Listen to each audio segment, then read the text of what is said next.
the LKG and the UKG kids for the Kagadaspura. We also have an invocation shloka by the Kagadaspura kids.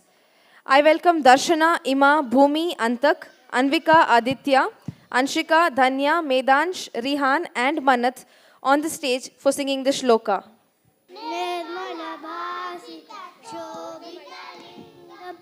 जन्मजदुःखविनाशकलिङ्गं तात्प्रणमामि सदा शिवलिङ्गं देवमुनिचितलिङ्गं कमदः करुणाकरलिङ्गं रावणदर्पविनाशकलिङ्गं तात्प्रणमामि सदा शिवलिङ्गं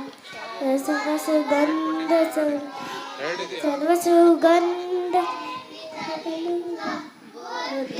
वर्धनकारणलिङ्गं सुधसुरासुर वन्दितलिङ्गं तात्प्रणमामि सदा शिवलिङ्गं महामणिभूषितलिङ्गं पलिपतिवेष्टि शोभितलिङ्गं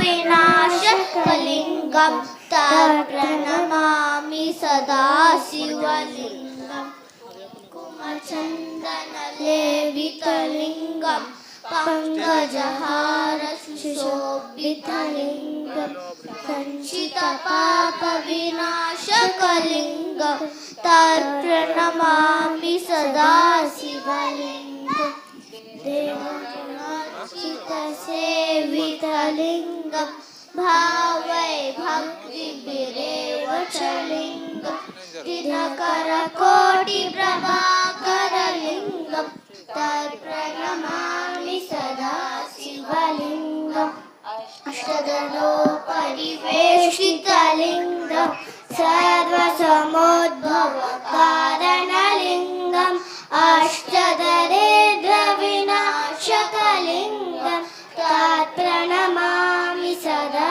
शिवलिङ्गं सुरगुरुसुरवर पूजितलिङ्गं सुरवनपुष्पसदा चितलिङ्गं परमपदं परमात्मकलिङ्गं तत्प्रणमामि सदा शिवलिङ्गं लिङ्गाष्टकम् इदं पुण्यं यः पठेत् शिवसन्निधौ शिवलोकमवाप्नोति शिवेन च मोदते।